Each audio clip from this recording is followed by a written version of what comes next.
Hi, ഈ വർഷത്തെ NEET exam പ്രതീക്ഷിച്ചതിലും എളുപ്പമായപ്പം ഒരുപാട് കുട്ടികളുടെ ഏറ്റവും വലിയ സംശയം എന്താണെന്ന് വെച്ച് കഴിഞ്ഞാൽ കട്ട് ഓഫ് ഒത്തിരി വരും, 650ൻ്റെ മുകളിലൊക്കെ ആവുമോ എന്നുള്ളതാണ്. എൻ്റെ ഒരു അനാലിസിസ് ഞാൻ പറഞ്ഞുതരാം. അതായത് ഒന്നാമതായിട്ട് പരീക്ഷ 2024 പോലെ ഭയങ്കര എളുപ്പമൊന്നും ആയിരുന്നില്ല കേട്ടോ. അതിന് രണ്ട് കാരണങ്ങളാണ്. ഒന്നാമത്തെ കാരണം, കഴിഞ്ഞ വർഷം 2025 നല്ല ടഫായിരുന്നല്ലോ. അതുകൊണ്ട് നിങ്ങളൊക്കെ എന്ത് ചെയ്തിട്ടുണ്ട്, നല്ല രീതിയിൽ പ്രിപ്പയർ ചെയ്തിട്ടുണ്ട് ആൻഡ് ഒരു ടഫ് എക്സാമാണ് എക്സ്പെക്ട് ചെയ്തത്.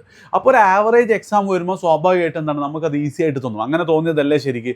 അതേപോലെ തന്നെ 2024 എന്തുണ്ടായിരുന്നു, ഓരോ സബ്ജക്റ്റിലും ചോയ്സ് ക്വസ്റ്റ്യൻസ് ഉണ്ടായിരുന്നു. അപ്പോൾ ഒന്നോ രണ്ടോ മിസ്റ്റേക്സുകൾ വരുത്തി കഴിഞ്ഞാലും അത് കവർ ചെയ്യാൻ വേറെ ഓപ്ഷൻസും നമ്മൾ മുന്നിലുള്ളതുകൊണ്ടാണ് 2024 അത്രക്കും നല്ല സ്കോറും അത്രക്കും ഹൈ കട്ട് ഓഫും വന്നിട്ടുള്ളത്. പക്ഷേ ഇത്തവണ അങ്ങനെയൊന്നുമില്ല. പ്രത്യേകിച്ച് ബയോളജിയിൽ, ബോട്ടണിയിലും സുവോളജിയിലും ഫുൾ മാർക്ക് തന്നെ സ്കോർ ചെയ്യാൻ പറ്റുന്ന പേപ്പർ ആണെങ്കിലും ഫിസിക്സിലും കെമിസ്ട്രിയിലൊക്കെ ഇപ്പോൾ ടോപ്പ് മാർക്ക് എക്സ്പെക്ട് ചെയ്ത കുട്ടികൾ തന്നെ എന്ത് ചെയ്തിട്ടുണ്ട്, 2-3 ക്വസ്റ്റ്യൻസ് ഒക്കെ 2 സബ്ജക്റ്റിലും തെറ്റിച്ചിട്ടുണ്ട്. അതുകൊണ്ട് തന്നെ ഇത്തവണത്തെ കട്ട് ഓഫ് അത്രയൊന്നും ഉണ്ടാവില്ല എന്നാണ് എനിക്ക് തോന്നുന്നത്. പ്രത്യേകിച്ച് നോർത്ത് ഇന്ത്യയിലുള്ള സ്ഥാപനങ്ങളെ ഇപ്പോൾ അലനും ആകാശും നാരായണൊക്കെ എന്ത് ചെയ്തിട്ടുണ്ട്, അവരുടെ ഒരു കട്ട് ഓഫ് എക്സ്പെക്റ്റേഷൻ പറഞ്ഞിട്ടുള്ളത് ഈ ഒരു പരീക്ഷ 2024 മുന്നേ ഉള്ള 2023-22 റേഞ്ചിലുള്ള ഒരു ഡിഫിക്കൽട്ടി ലെവലുള്ള എക്സാം ആണെന്നാണ്.